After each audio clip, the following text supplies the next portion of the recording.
السلام علیکم ورحمۃ اللہ وبرکاتہ۔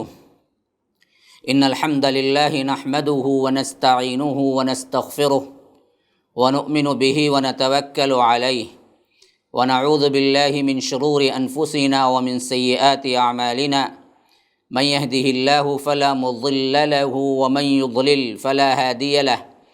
واشهد ان لا الہ الا اللہ وحدہ لا شریک له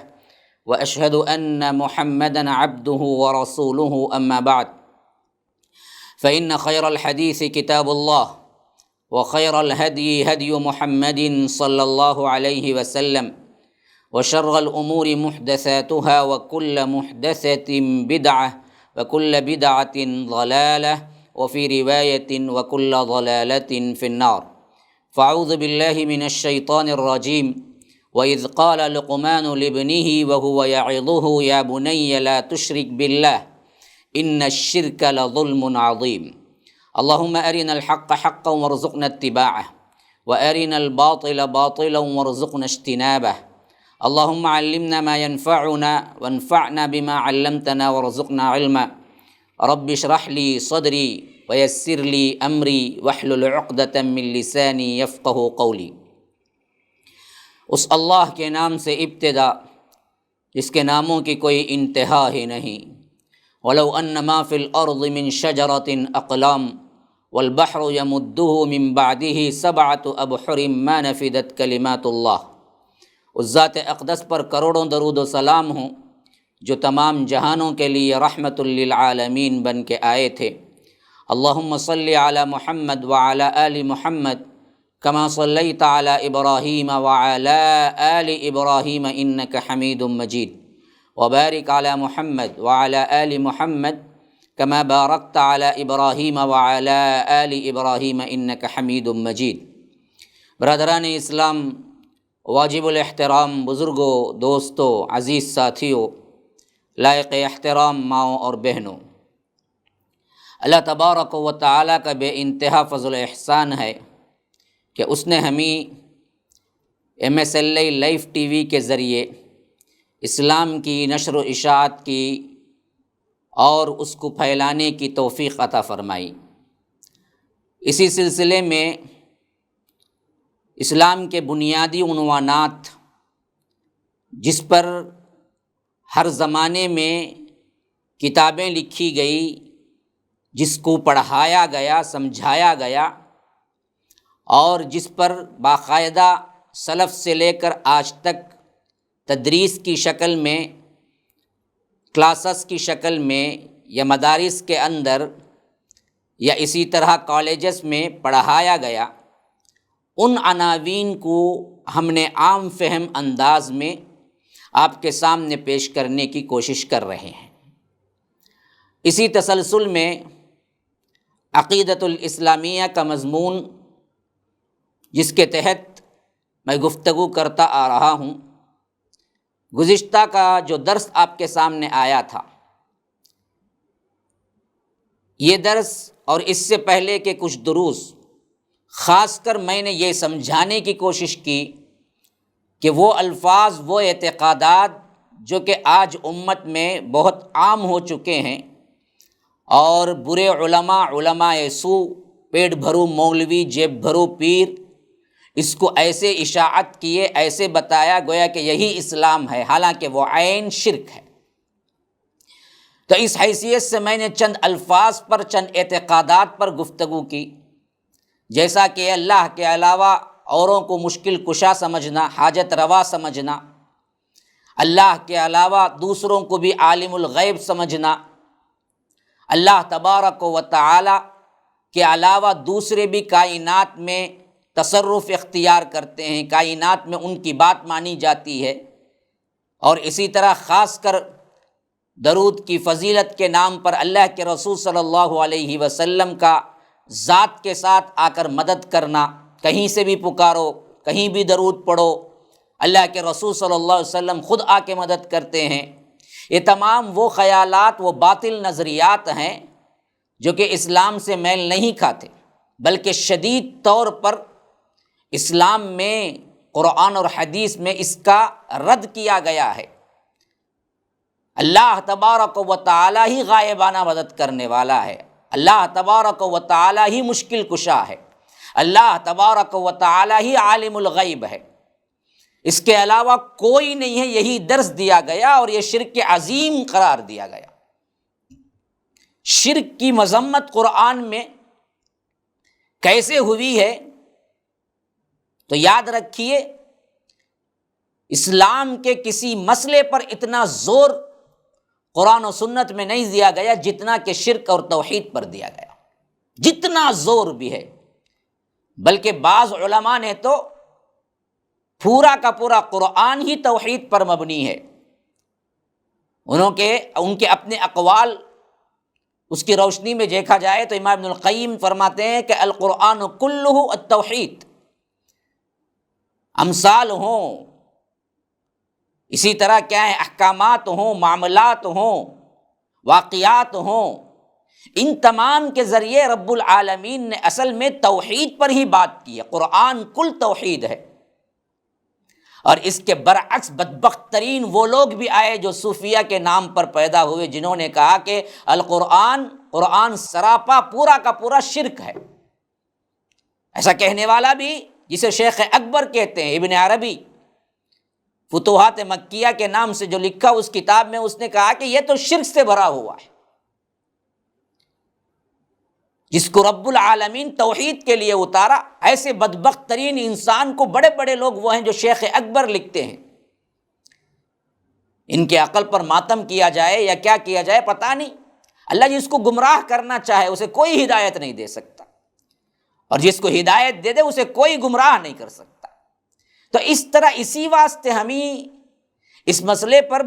بڑی وضاحت کے ساتھ گفتگو کرنی پڑ رہی ہے کہ اللہ تبارک و تعالیٰ کے فضل و کرم سے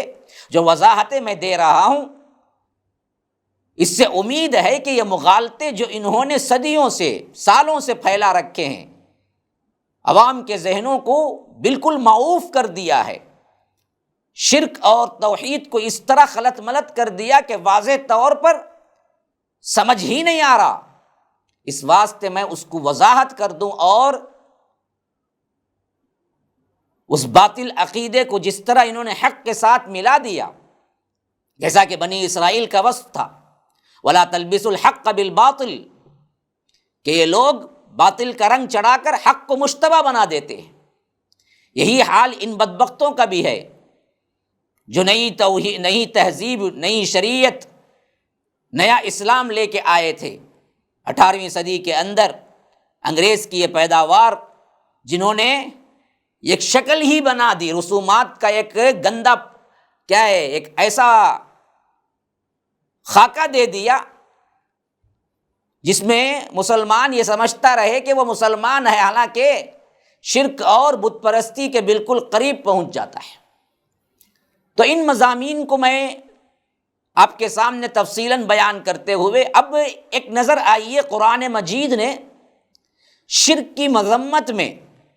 شرک کی برائی میں، شرک کی خطرناکی میں کتنا اہم ترین پیغام دیا ہے اور کتنی جگہ گفتگو کی ہے، اس کا ایک مختصر ترین خاکہ سمجھ لیجئے، ورنہ تو کل قرآن میں یہی ارشاد ہے کہ شرک سے بچو۔ خاص کر جو آیت میں نے ابھی آپ کے سامنے پڑھی، سورہ لقمان، سورہ نمبر 31، آیت نمبر 13، جس میں حضرت لقمان علیہ السلام اپنے بیٹے کو نصیحت کرتے ہوئے کہہ رہے ہیں، اللہ تبارک و تعالی بیٹے کو نصیحت کرتے ہوئے جو باتیں کہیں، تقریباً وہ ایک رکوع پر مشتمل باتیں اللہ تبارک و تعالی نے حضرت لقمان کی نصیحت کے نام سے رکھا ہے، اور اس سورت کا نام بھی لقمان رکھا، سورہ لقمان۔ اس میں صاف طور پر وہ سب سے پہلی بات جو کرتے ہیں، جو انہوں نے اپنے بیٹے سے نصیحت شروع کرتے وقت کیا تھا، اے میرے بچے، یا بنی لا تشرک باللہ، دیکھو اللہ کے ساتھ کبھی شرک نہ کرنا، کسی کو پارٹنر نہ بنانا، کسی کو سجدہ، کسی کو رکوع، کسی کو قومہ، کسی کو کیا ہے محبت، کسی کا خوف غائبانہ، کسی کے نظر، کسی کی نیاز، نہیں، کسی کے لیے جائز نہیں۔ اور فرمایا کہ ان الشرک لظلم عظیم، شرک دیکھو سب سے بڑا ظلم ہے، ظلم کہا. سب سے بڑا ظلم وہ رب جو بندوں پر ظلم ہونے کو برداشت نہیں کرتا، بندوں پر ظلم کو حرام قرار دیا، بندوں پر ظلم نہ کرنے کا حکم دیا، وہ کیسے برداشت کرے گا؟ وہ کیسے حکم دے گا کہ خود مجھ پر ظلم کرو؟ رب پر ظلم کرنا ہے، ان الشرک لظلم عظیم، بہت بڑا ظلم. اچھی طرح یاد رکھ لیجیے، ظلم وہ ہے جو کہ رب العالمین اپنی ذات کی نسبت دے کے فرما رہا ہے یہاں پر، ان الشرک لظلم عظیم. اور ظلم کا معنی ہے جو جس کی جگہ ہے، جو جس کا مقام مرتبہ ہے، اس مقام و مرتبے کو ہٹا دینا، اس مقام مرتبے سے گرا دینا، اس کا معنی ہے ظلم اصل لغوی اعتبار سے. ظلم کا ایک معنی اندھیرا بھی ہے، جیسا کہ فرمایا الظلم ظلمات یوم القیامہ، قیامت کے دن ظلم کرنا اندھیرے کا باعث ہوگا. ظلم گناہ کو بھی فرمایا گیا، ہاں وما ظلمناہم ولکن کانوا انفسہم یظلمون. ان لوگوں نے دراصل اپنے گناہ کر کے خود اپنے آپ پر ظلم کیا ہے، ہم نے سزا دے کر ان پر ظلم نہیں کیا. جو گناہ کرتا ہے بندہ وہ ظالم ہوتا ہے، جیسا کہ اپنے ظالم ہونے کے اعتبار سے حضرت آدم نے دعا کی، جیسے ہی غلطی ہو گئی، جو دعا مشہور ہے ربنا ظلمنا انفسنا، اللہ ہم نے اپنے جانوں پر ظلم کیا. تو گناہ بھی ظلم ہے، شرک سب سے بڑا گناہ ہے اور سب سے بڑا ظلم ہے. ایک ظلم وہ ہے ایک دوسرے پر زبر زیادتی کرنا، زبر اسی طرح مارنا، اسی طرح کیا ہے کوئی بھی تکلیف دینا، اذیت دینا، جبر کرنا، یا آ کر اسے کوئی تانا دینا، یہ بھی ظلم ہے. بندوں کے ساتھ بندوں پر ظلم یہ بھی حرام ہے. انی حرمت الظلم علی نفسی فجعلتہ محرما بینکم فلا تظالموا، میں نے اپنے اوپر بھی ظلم کو حرام کیا ہے. حدیث قدسی ہے، رب فرماتا ہے کہ میں نے اپنے اوپر بھی ظلم کو حرام کیا ہے، اور تم بھی آپس میں ایک دوسرے کو ظلم نہ کرو، اس پر بھی میں نے حرام کر دیا. ظلم کی ایک قسم وہ بھی ہے جو ایک دوسرے پر ظلم کرتا ہے، ظلم کی ایک قسم گناہ بھی اپنے اوپر جو بھی کرتا ہے وہ اپنے اوپر ظلم کرتا ہے. ظلم کی سب سے اعلیٰ ترین قسم وہ ہے جو شرک ہے. رب العالمین کا جو مرتبہ و مقام ہے اس سے اس کو گرا دینا، یہ شرک ہے. اس لیے فرمایا کہ ان الشرک لظلم عظیم. اسی واسطے وہ آیت نازل ہوئی جو سورہ مائدہ کے اندر ہے، الذین آمنوا ولم یلبسوا ایمانہم بظلم اولئک لہم الامن وہم مہتدون. جو لوگ ایمان لائے اور اپنے ایمان کو ظلم کے ساتھ آلودہ نہ کیا، ملاوٹ نہ کی، اولئک لہم الامن، وہی امن کے حقدار ہیں، وہی مومن ہیں، وہم مہتدون، وہی ہدایت یافتہ ہیں. تو صحابہ پریشان ہو گئے، جو دراصل ظلم نہ کرے. ظلم زیادتی تو ہو جاتی ہے، کبھی کسی کا ٹھٹا مذاق، کبھی کسی پر گالی، کبھی کچھ زبان سے نکل گیا. تو کون ایسا شخص ہے اللہ کے رسول جو کوئی بھی ظلم نہ کرے؟ تو اللہ تو کہتا ہے کہ جو ایمان لائے اور کبھی ظلم نہ کیا وہی لوگ ہدایت یافتہ، وہی مومن ہیں. تو پھر تو ہر کوئی کیا ہے، کچھ نہ کچھ تو ظلم کیا ہوگا. ہم تو مارے گئے، ہم تو ہلاک ہو گئے، پھر تو کوئی بھی مومن نہ بنا. تو اللہ کے رسول صلی اللہ علیہ وسلم نے فرمایا، صحابہ کو تسلی دی کہ یہاں پر ظلم سے مراد عام ظلم نہیں ہے جسے تم سمجھتے ہو. پھر اس کے بعد اسی آیت کا حوالہ دیا، سورہ لقمان 31 سورہ نمبر آیت نمبر 13 کا حوالہ دیتے ہوئے کہا کہ کیا تم نے نہیں سنا حکیم لقمان نے شرک کو ظلم کہا ہے، ان الشرک لظلم عظیم، شرک بہت بڑا ظلم ہے. اور یہاں پر بھی اس آیت میں بھی اللہ ظلم کو شرک ہی کہا، یعنی شرک کے لیے ہی ظلم کا لفظ استعمال ہوا. تو آیت کا ترجمہ یوں ہوا کہ الذین آمنوا ولم یلبسوا ایمانہم بظلم، جو لوگ ایمان لائے اور اپنے ایمان کو شرک کے ساتھ نہ ملایا، شرک نہ کیا، اولئک لہم الامن، وہی ہیں امن کے حقدار، وہی ہیں مومن، وہم مہتدون، وہی ہیں ہدایت یافتہ. تو اس وقت کائنات میں ہزاروں لاکھوں مظالم اور ناانصافیاں ہو رہی ہیں، حقداروں کے حقوق غصب کیے جا رہے ہیں، لیکن ان تمام ناانصافیوں اور ظلم سے بڑا ظلم اللہ کے ساتھ اس کی ذات اور صفات میں شریک ٹھہرانا ہے۔ اور اسی طرح فرمایا اللہ تبارک و تعالیٰ کا یاد ہے سورہ نساء سورہ نمبر 4 آیت نمبر 112، فرمایا وَمَن يُشْرِكْ بِاللَّهِ فَقَدْ ضَلَّ ضَلَالًا بَعِيدًا، جو اللہ کے ساتھ شریک ٹھہرائے گا وہ دور کی گمراہی میں نکل پڑا، اس کی گمراہی بہت دور کی ہے۔ اس سے پہلے ہی میں نے حوالے دیے ہیں، بار بار اس واسطے دے رہا ہوں کہ ذہنوں میں بیٹھ جائے۔ وَمَن يُشْرِكْ بِاللَّهِ فَقَدِ افْتَرَىٰ اسْمًا عَظِيمًا بھی آیا ہے یہی سورت کے اندر، سورہ نمبر 4۔ یہاں پر فرمایا سورہ نمبر 4 آیت نمبر 116 میں وَمَن يُشْرِكْ بِاللَّهِ فَقَدْ ضَلَّ ضَلَالًا بَعِيدًا۔ اسی طرح سورہ توبہ، اس میں اللہ تبارک و تعالیٰ نے فرمایا آیت نمبر 28 انما المشرکون نجس فلا يقربوا المسجد الحرام بعد عامهم هذا، اور خطاب مسلمانوں سے کیا گیا، یا ایھا الذین آمنوا، اے لوگوں جو ایمان لائے ہو، مشرک پلید ناپاک ہیں، نجس ہیں۔ انما المشرکون نجس، شرک بھی نجس ہے، کرنے والا بھی نجس ہے، پلید ہے، ناپاک ہے۔ فلا يقربوا المسجد الحرام بعد عامهم هذا، اس سال کے بعد وہ مسجد حرام کے اندر قریب بھی نہ آئے۔ مشرک پر مسجد حرام میں داخل ہونا تک کیا ہے، اللہ کے رسول صلی اللہ علیہ وسلم نے منع کر دیا، اللہ تبارک و تعالی نے اپنے حبیب کے ذریعے انہیں منع کر دیا۔ اسی طرح اللہ تبارک و تعالی کا ارشاد ہے بقرہ سورہ نمبر 2 آیت نمبر 221 وَلَا تَنكِحُوا الْمُشْرِكَاتِ حَتَّى يُؤْمِنْ وَلَأَمَةٌ مُؤْمِنَةٌ خَيْرٌ مِّن مُّشْرِكَةٍ وَلَوْ أَعْجَبَتْكُمْ وَلَا تُنكِحُوا الْمُشْرِكِينَ حَتَّى يُؤْمِنُوا وَلَعَبْدٌ مُّؤْمِنٌ خَيْرٌ مِّن مُّشْرِكٍ وَلَوْ أَعْجَبَكُمْ أُولَٰئِكَ يَدْعُونَ إِلَى النَّارِ وَاللَّهُ يَدْعُو إِلَى الْجَنَّةِ وَالْمَغْفِرَةِ بِإِذْنِهِ، مشرک عورتوں سے نکاح نہ کرو جب تک کہ ایمان نہ لائے۔ مشرک عورت سے نکاح بھی حرام ہے،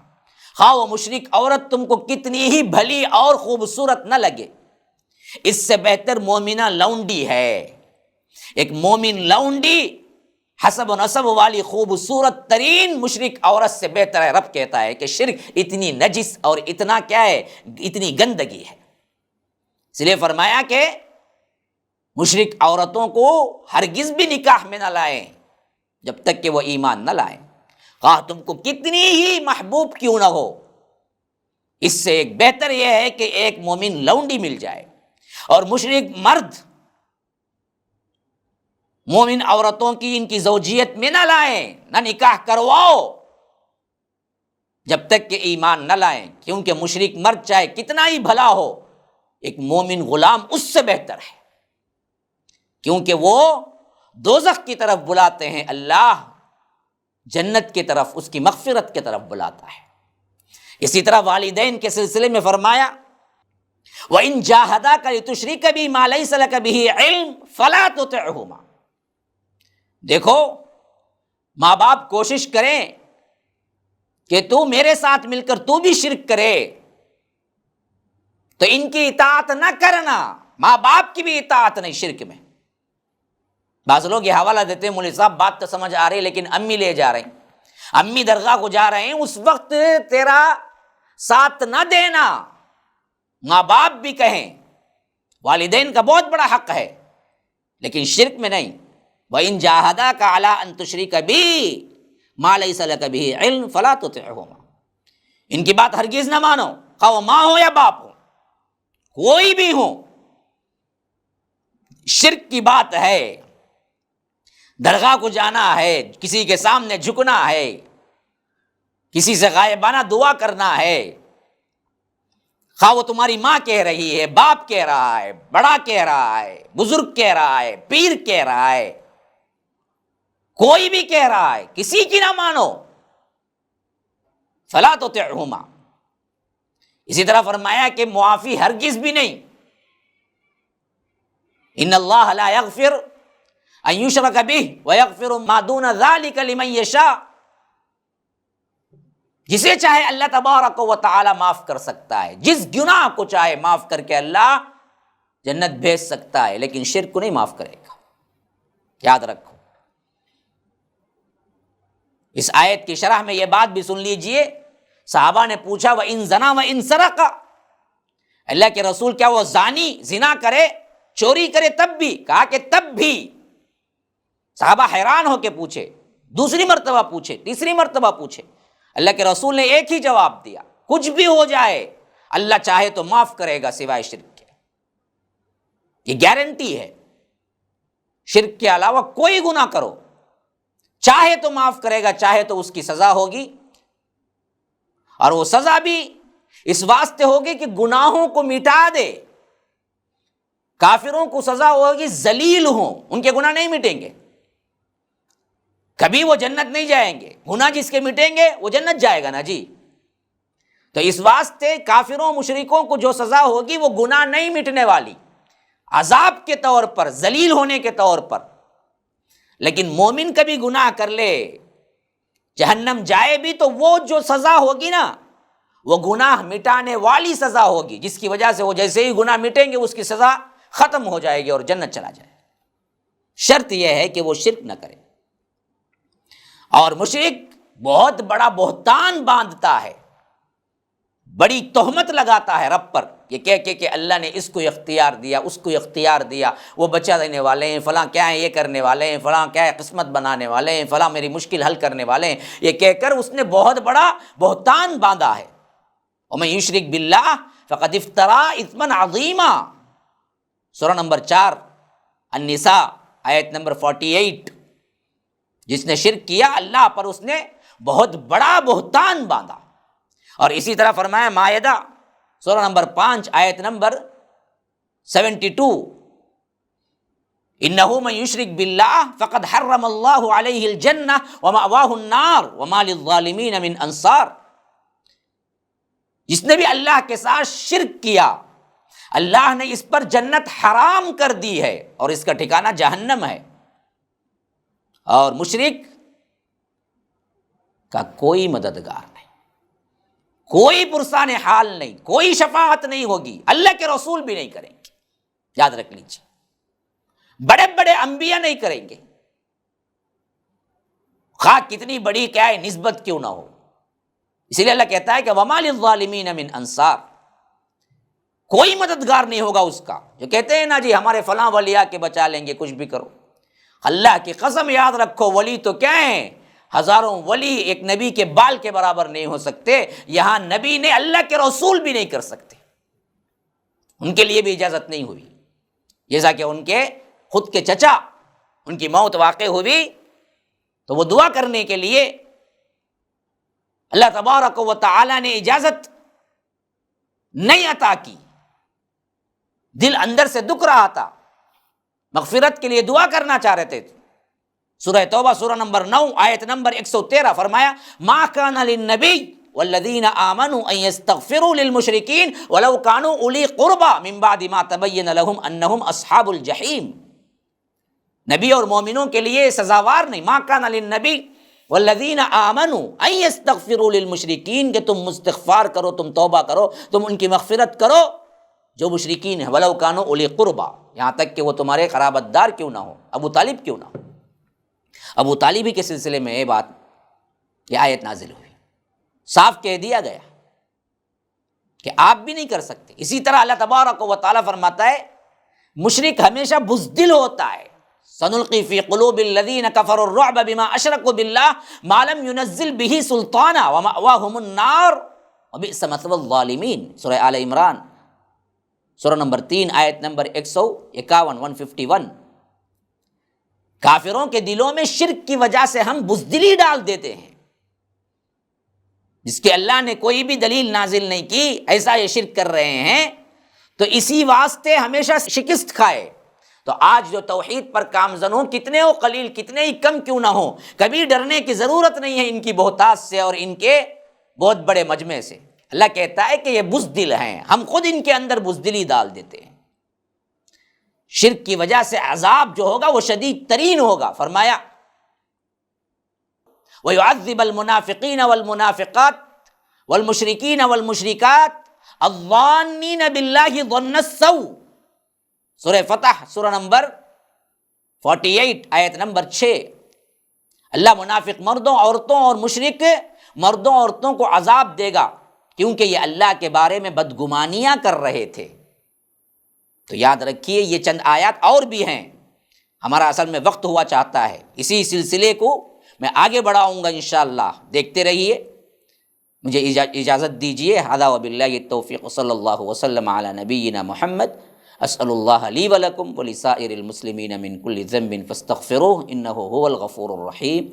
والسلام علیکم ورحمۃ اللہ وبرکاتہ۔